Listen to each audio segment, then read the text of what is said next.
Hi, everybody. I'm Sorrel Pinder, and I'm here on behalf of the School of Humankind with John Britton. And we are both boarding school survivors, and this is the second in a two-part series where we're interviewing each other. So today it's my turn to interview John about his experience of boarding school. So John, before I start, I'm just going to say there's a pass rule. That means if there's a question you don't want to answer, you can pass on it. I like Because that. I It's like, know how delicate some of these things can be for us. yeah, they can be sometimes. So thank you for So, that. yeah. So, can we start with Simon Sinek's great advice and start with why? So, why your parents decided to send you to boarding school? Okay, so my probably not a traditional route. My parents did not come from the class of people who sent people to boarding school. Uh, I won't go into the full history because it's very long, but my mother came from a very troubled family background, um, and had left home semi-literate at 14, had been thrown out of home at 14, left school and thrown out of home at 14, uh, and did an extraordinary job in educating herself to be a nurse, keeping herself alive as a cook and a housekeeper in an orphanage and all of this stuff. As she trained to be a nurse, then became a uh, nurse during the Second World War, caught tuberculosis from returning soldiers, survived, which was, lucky in those days, Wow. but was unable to work in a National Health Service for 30 years after that. So she ended up as a nurse in boarding schools because it's one of the only places she could use her skills. My father came from an artisanal family. His dad was a carpenter, but again, a very troubled family. He was a truly brilliant man. Brilliant family, actually. Both he and his sister got to Oxford University to do Mhm. their PhDs, well, all Wow. their degrees. Sister, one of the first women to get there. Him, a working class boy getting into Oxford was extraordinary. One of the leading minds of his generation as a physicist. But he had a car crash in the 1930s when he was working on high level research with the Marconi company, actually work on radar, I believe. Um, and he was out of things for a year or so, and had one leg shorter than the other, so was disabled from the war. Might well have been a conscientious objector anyway. So he ended up working in a boarding school because he was a teacher, and he stayed there for 40 years, and that's where my mum and dad met and so on. For both of them, education was the single most important thing. Education and culture were the most important things. And growing up as they did, they could think of no better gift to give to me, my brother and sister, than the best education that was possible. And that to them meant a boarding school because that's the society they grew up in. So it wasn't easy for them financially. Mhm. Uh, but they decided that that's where I would get the best possible education. Their intentions were absolutely of the best, Yeah. and that's how I ended up there. And you ended up at the school that your father taught in, didn't you? Yeah, I was sent to first to prep school, which because my father was actually a housemaster of a house, which meant that in our house there were boys boarding there, Mm. 40 boys boarding. He was a housemaster, my mother was a housemistress, and so on. And literally, there's this huge white old ex-19th century hotel literally across the road, and that was the prep school. And I was sent there. My parents by that point had left being a housemaster because my dad was very old when I was born. He was old, over 50. So he'd retired by the time, well, he was moving towards retirement by the time I was sent to prep school at the age of 8.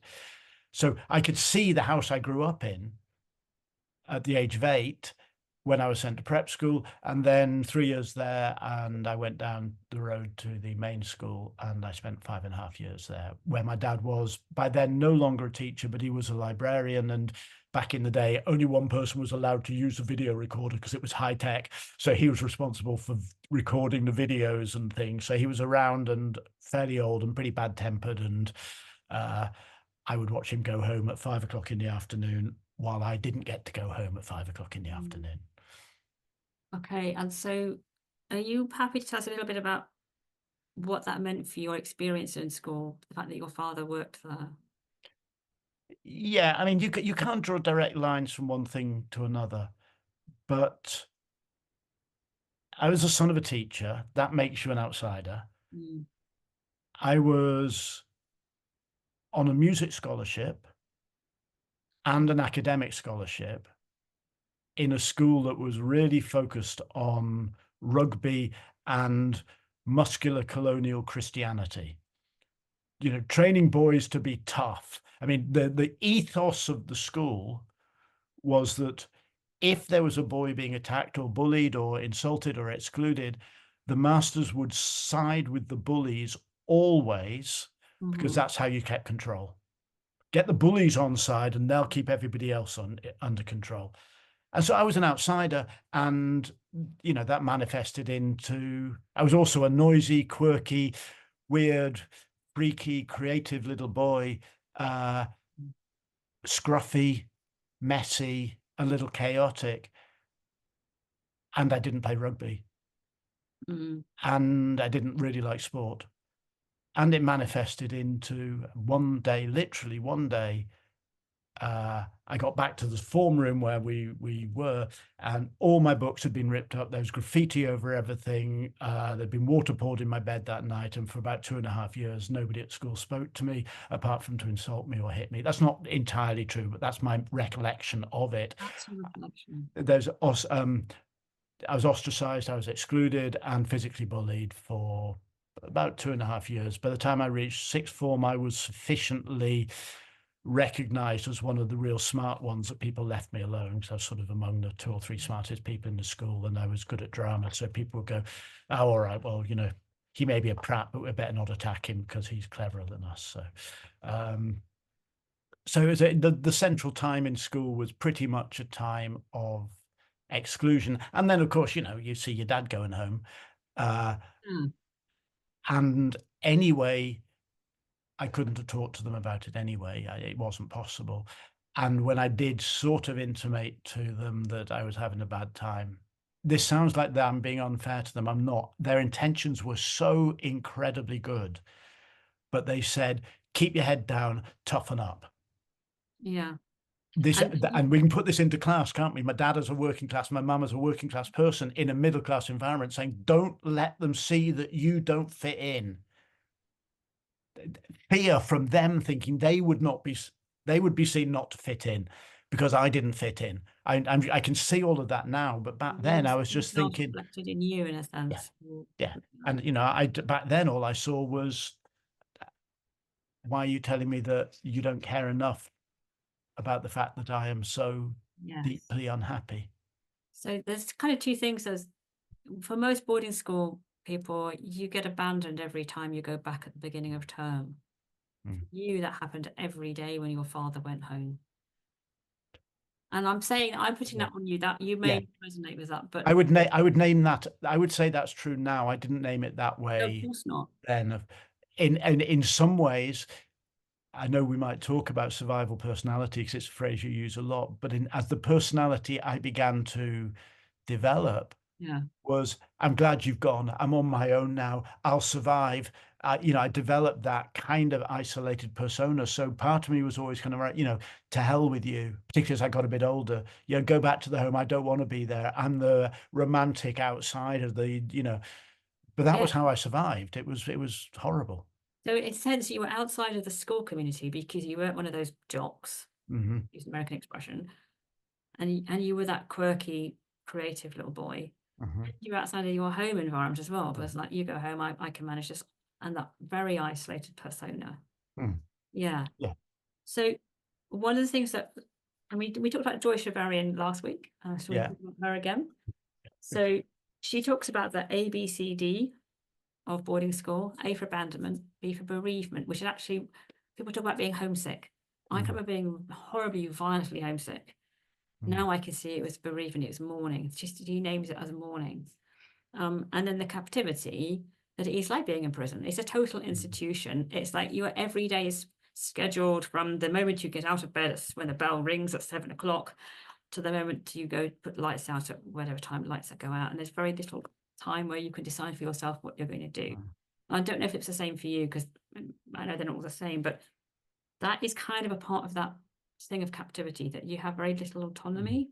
Yeah, absolutely. Yeah. Autonomy, autonomy came in interesting ways. Partly drama and music were spaces where there was at least drama and exploration, expressivity, creativity, exploration. There was a sense of some agency in those places, which you don't have when you're being regimented around, Yeah. from lesson to lesson. Also, in a weird, I don't even really remember what it was. I had something wrong with my foot. Oh. And so for about a year, I was sort of told I didn't have to do sports. And in that year, I really got into the habit. There was a little music room up in a little garden shed in the grounds of one of the houses. And the music teacher, who was a godsend to me, gave me the key. And there's a gramophone in there, and I would go and listen to records. And I was always interested in classical and jazz. That's really my things. And I would immerse myself in the world of music. And particularly, I remember things like, this probably won't mean anything to many people, but a record of Shostakovich's Second Piano Concerto played by Shostakovich's son on the solo piano, because it was actually written as a gift by the composer for his son. But it was recorded in a way that you go, that's a Soviet era recording. There's a particular echo in Soviet era recordings, and so on. And so I would sit there imagining that I was part of a big world while actually being entirely alone, because that's how I felt safe. As soon as I was outside with other people, you never knew what happened. So a very strong world of finding autonomy within the imagination in ways that were lifesavers, but not necessarily healthy. But they were lifesavers at the time, which is what's most important. Yeah, absolutely. Yeah. Not healthy when they become a Yeah. lifetime's personality, Yes. but at the time, an absolutely necessary survival strategy, I think. So can we move on to life after school? Hmm. And I know that I don't know much about this gap, what happened immediately after school, but I know you went into performance. So do you want to talk a bit about how you got there, what the path was that you took? Yeah, the path was sort of accidental, Mm. really. And I think that that's not unrelated to what had happened before. I had very little sense, I think, of who I was or what I wanted, Mhm. because I was so, again, this is 40 years later, 30 years later, looking back on it. But I think I was so busy trying to survive psychically Mhm. that notions like, what do I want to do? Who do I want to be? They were beyond the realm of stuff I had energy or time to think about. So I was very lost. I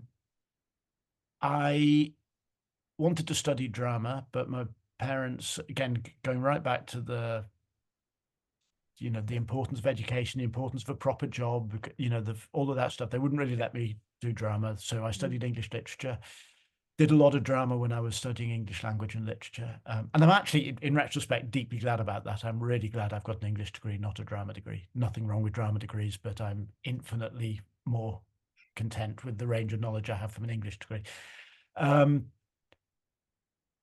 then went to London after that, having already applied for an MA in theatre. And in London, which was really the first time I'd been free, because I'd gone from boarding school to university, which is also regimented in its own way. In London, I had to earn a living, and I was sort of free. And I fell into what is basically the first of two big patches of profound, terrifying depression. Mm. Uh, Went into therapy for a little bit. Very, very, very lost. Not just lost about, what I wanted to do, just existentially lost. And, you know, there were some really dark months in that time, very alone in a city with no sense of there being any point whatsoever in me being alive. I mean, quite literally going, I don't see any value in me being alive. The drama degree gave the postgraduate drama degree, the MA, gave me focus, and then a series of, you know, Lemony Snicket type unfortunate incidents. I got invited to be in a performance with a company, which was fine. Then the company fell to pieces, and then somebody phoned me up and said, "Oh my God, we're doing a conference with some of the most important theatre people in the world in 10 days, and one of my actors just gone mad and left. Can you do physical theatre?" And I went, "Yeah, what is it?" Could you? Yeah. Well, apparently I could. Apparently I was very good at it. It was really an emerging kind of discipline at that point, really not text-based theatre, which is what I'd grown up with, but the use of the body, quite hardcore physical work. I found I was pretty good at it. And I stayed with that company as an actor for 5 years. At the same time, to earn money, I started working in a pretty tough inner city youth theatre.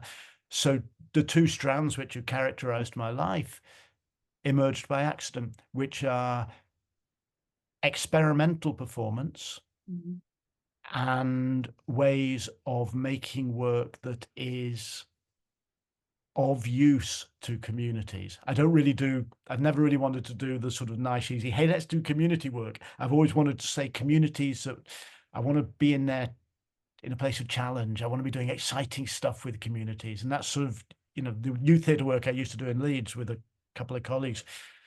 You know, we were cutting edge. We weren't doing nice little musicals. We were doing extraordinary shows, you know, hour and a half devised shows about joyriding and racism, but full of dreams and fantasy, and casts of 30 people. It's amazing what we did. But it all kind of emerged by accident. And then, you know, I emigrated to Australia by accident, and then I came back sort of a bit more deliberately, and so on. So a series of accidents, and I realize now many of them driven by feeling like I didn't belong anywhere and feeling like I'm being very anxious. I'm not saying they were necessarily bad choices, and I certainly don't necessarily regret many of the choices. I regret the damage that the anxiety did to me and sometimes to others as I pursued those choices. So it's interesting, John, that the survival personality that you created as a boy at school, which we never were aware of creating a survival personality, it just happens in the back office, as it were, of our minds.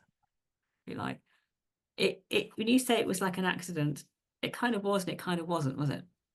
Absolutely. Because it allowed you to take what was your strength and transmute it into that performance. Yeah. At the same time, you had that sense of not belonging, and so you're constantly seeking something. I think that's so right. It's so right. And it surely, I mean, I may well be also be true for you that the survival personality that we create defines the choices that we think we are able to make.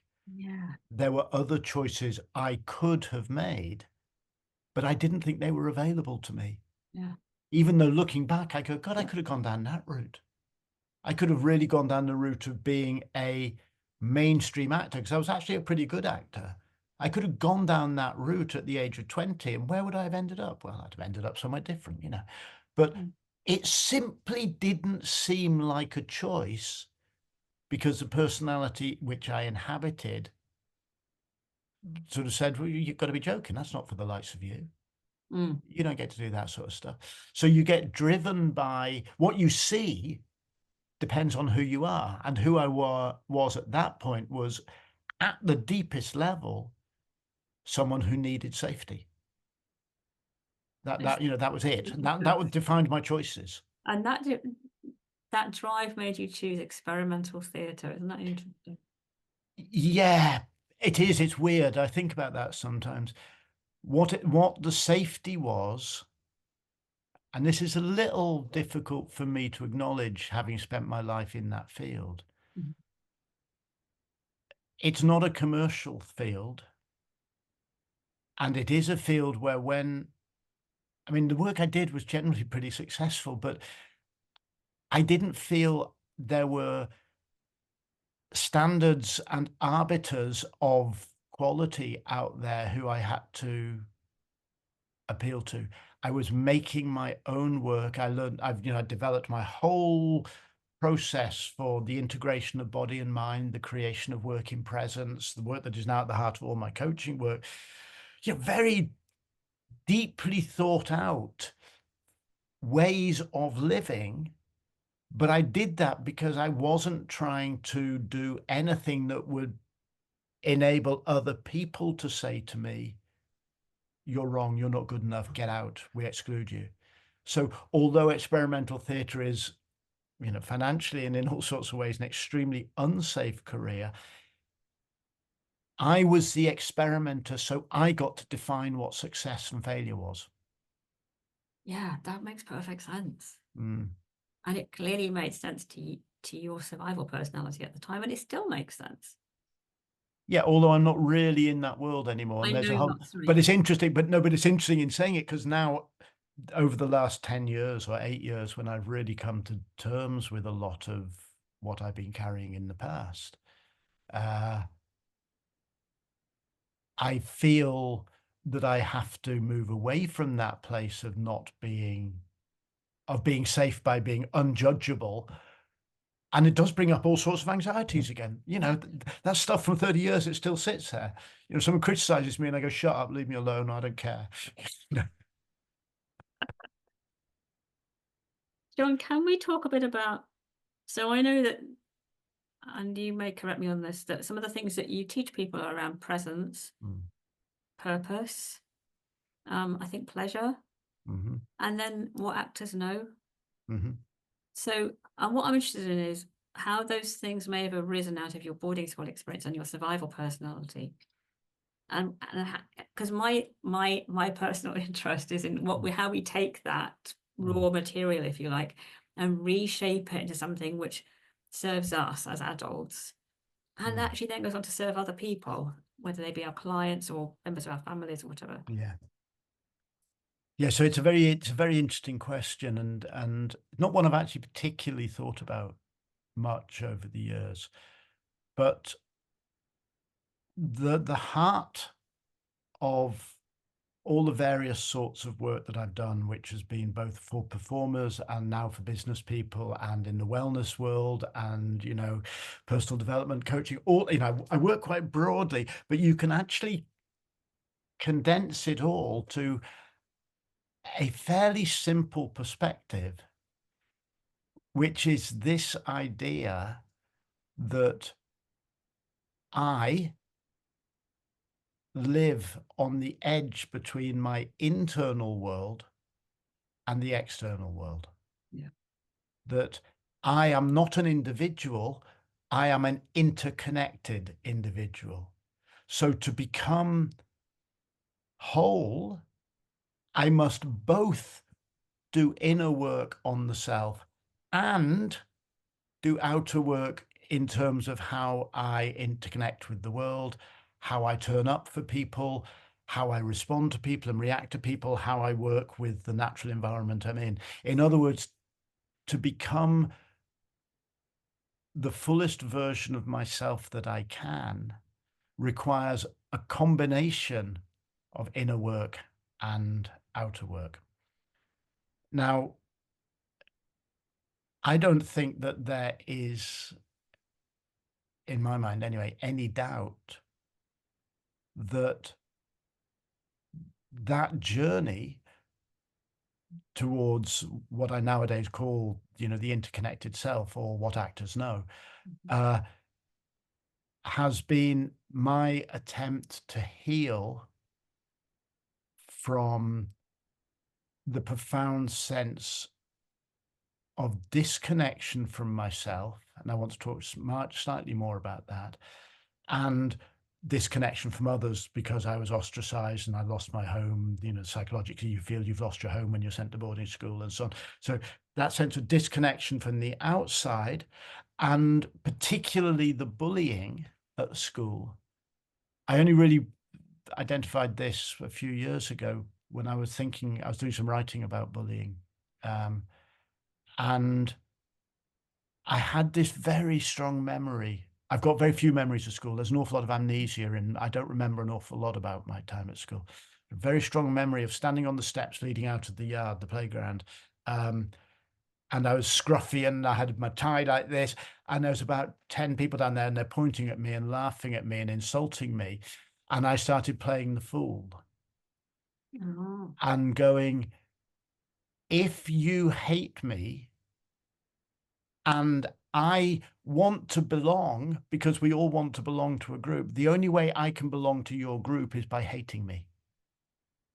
Because that's what unites your group. Again, pretty not true. They didn't hate me. They were just bored little boys who, etc. I'm not blaming the bullies. Everyone was trying to survive. But the only way I could be acceptable to them was to learn to hate myself. Now that dissociation yeah.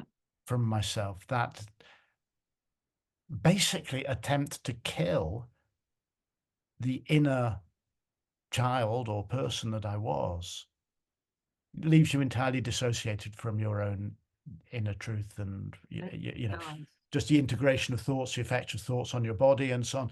So this whole thing for me of interconnection between the outer and the inner world, I think, has been an accidental but not accidental research process to try to find how to connect inward, to connect outward, and to see how those two things feed each other. They're not separate things. The outside world changes the inside world. The inside world changes the outside world. We know this, but it has been it's been driven by those early experiences and by the personality I had anyway, because it's not all about boarding school, of course. No, sure, because we go into it with a pre-existing personality, temperament, whatever you want to call it. Yeah. Absolutely, yeah. And I think my experience was, which I spoke about last week, was about, I think, about splitting off that part of me that cried so very much. And I know that boys cannot possibly cry. Well, I mean, they can't cry anyway, but at boarding school it's even worse. Yeah. So so in a sense, it sounds like there was a bit of a splitting process for you as well, which is different from mine. And I was wondering, is this work on interconnection, is that partly about reconnecting that split off part of you back to, yeah. Yeah, absolutely, without any doubt. And I didn't ever think of it in those terms. I did the work on interconnection because it's how you free up someone's creative flow. It's about the integration of, the actor has to be present in her moment or in his moment, otherwise the performance isn't live. It was all that. But what I increasingly found when I worked with people, and what I increasingly found in myself in doing it, was there are parts of you that you have simply exiled. And I'm using the word that's used in internal family systems therapy, which I have done. I went back into therapy about 5 years ago, and I read some stuff around internal family systems. And I feel it's such a powerful way of working because it simply says there's parts of you that you're scared of, or parts of you that you're exiled, or parts of you that you're angry with. Now reintegrate. And the tools I had developed to train actors were really powerful in helping me do that process of reintegration. And it's an ongoing process. It's not finished, but It never finishes, does it, John? no, it never finishes. But it's all kind of like a wonderful, once you get to, I think you get to a certain point in the journey where it becomes wonderful. Yes, yes, no, I know what you mean. I also find, maybe this will pass, that the further in that journey I go, there are times actually for me where it gets harder than it's ever been.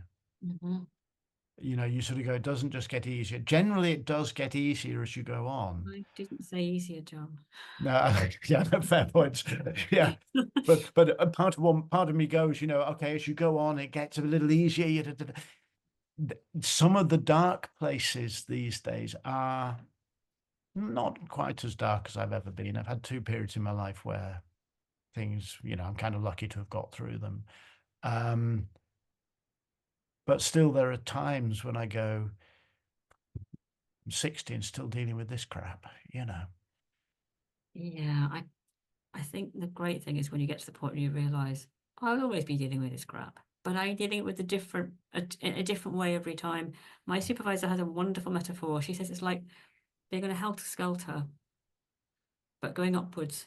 And every time you go around, you see the same stuff, but from a different level. And you go around, and then you see the same stuff again. And at each point as you go up, you see it differently. And you're nearer to something that feels right. I guess that sense of alignment or something. That's a beautiful metaphor. It feels very accurate to me. I love it. But of course, the thing about the helter-skelter, what happens when you get to the top and go, wow, I died again. and off you go. Or perhaps you just grow wings and fly. I don't know. I've never got to the helter-skelter, so I don't know. Does that seem like a good place to end the interview? Yes, that feels like that's really rich. There's you probed into some interesting areas there, Sorrel. It's funny, I know you felt the desire to do something similar when I interviewed you last week. There's a sense that I want to say, partly to anyone who might be watching or listening, but also I want to say to myself that everything is survivable, and that the journey of dealing with the difficulties that we have picked up in the past and we're carrying with us, the pain, I think too often it's suggested that somehow we have to do that so that we can get on with life. For me, the process of dealing with those difficulties and pain is life. That is our life. To go, how do I move from what I am in all its glory and all its darkness towards whatever will be next? It's not that I've got to solve myself so that I can be happy. It's about being full of awe and curiosity and excitement as I go through the process of solving myself as I am now. As a coach, I mean, I know as coaches we're meant to say, work with me for 6 weeks and you'll have a perfect life. We all know it isn't true. What I'm interested in is saying, working with people and going, okay, this is our lives. This is it. Yeah, this is our life. It's exciting, isn't it? Yeah, it's hard, but climbing a mountain's hard. It's exciting. And on good days, I can get really excited by the flashes of things I discover. And on bad days, I go, oh, sod it, I'm going to go to bed. I'm going to read a book. Sometimes you just need a break from it. Yeah, you really do. But there is always this sense, and I know you talk about this really powerfully in your own words, Sorrel. There is always this sense of hope if we embrace our agency, if we embrace the fact that we can do the work necessary to take our next step. And there isn't hope if we feel that we can't take that next step. And there have been times when I felt I couldn't take the next step, and they're the worst stages of my life. And what it really helps to understand is that no, I can't take that next step now, but it will be different tomorrow or next week or next month or whatever. Yeah. Sometimes we just need to go out and seek help from somebody or share it with somebody. And sometimes we need to just retreat. But it's all part of the journey. Yeah. It's like a sort of almost like the seasons, isn't it? Like cycles. Yeah. Thank you, John. Thank you very much, Sorrel. Thank you for being so open, and it's hard stuff to talk about. Yeah, well, it's a long time ago. Well, it is a long time ago, and it kind of lives on in our neurology in a way. And I think that's a good place to move on to what John and I are going to be offering. It's on December the 11th, isn't it? Sounds right, yeah. Yeah, it's a Wednesday. It's an 3-hour afternoon workshop for people who went to boarding school. And we're going to look at it from the point of view of the past, the present, and the future. So what happened at boarding school and possibly what happened before, like John said earlier, what you brought with you into boarding school. Like for me, I was shy, I was sensitive, I'm a bit autistic, which I only really realized quite recently. And all of those things play out in different ways at boarding school. You know, obviously it's very different. Someone who's very outgoing, an extrovert and confident. So that's the past. And what happened at boarding school that we found painful or challenging or whatever experiences we had. And then what we created out of that in terms of that survival personality, or, well, I like that expression, survival personality. And then looking at how things are in the present. So how that stuff is playing out in the present. And then the third part of the workshop will be about what we can create into the future. And I think John and I are both, and you can just correct me if I'm wrong, John, but it's about taking what we've got, that raw material, and shaping something new out of it. Yeah. Yeah. And we have different approaches, because you talk about, like we said earlier, the what actors know, the presence, purpose, and pleasure. I'm a couples coach, so I'm all about what happens in a relationship and how we talk about adaptive child, so that's a survival personality, how that impacts on our relationships. So we'll have different perspectives. But yeah, so that workshop is a School of Humankind workshop. And are we going to what are we going to do about the registration details, John? They're all on the School of Humankind website under the courses page. The courses page, that's easy. Yeah. So yes, if you go to schoolofhumankind.com, there's just a tab at the top which is courses, and you click on that, and I think we're the first thing there. So yeah, so that's what we're offering together. I'm looking forward to it very much. Me too. And I should say, why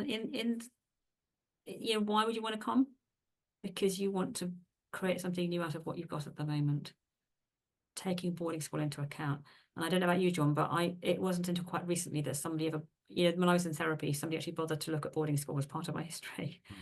And I know other people I've worked with, other boarding school survivors, nobody ever even talked to them about boarding school. So absolutely true. For 30 years of my work, I didn't consider boarding school to have anything whatsoever to do with the way I functioned in the world. Yeah. I never mentioned I went there. I never mentioned to myself that I went there. It was only really in the last 10 years when I started reading Joy Chavarian's book and Nick Duffel's book about boys' boarding schools and so on, I began to go, I see myself in here. I think it's really toxic for people who perhaps are carrying that and don't have a space to be able to say, I just want to acknowledge that, this thing that my parents paid so much money for, often with the best of intentions, kind of has made me unhappy. It's not moaning. It's not, oh, you poor privileged little boy. It's none of that stuff. It's real. And for us to make a space for that, I think is very useful. And it's about acknowledging, like for me, I know that the thing that I'm still working on is my need to be right all the time. So it's not good for interconnection. So working on those kinds of things, once you recognize where it's come from, it's much easier for me to say, oh, but that's because of how things were at boarding school, rather than thinking there's something wrong with me. So yeah, all of this stuff kind of will be part of what we're offering. Brilliant. Let's do it. Yeah. Thank you, John. Thank you, Sorrel. And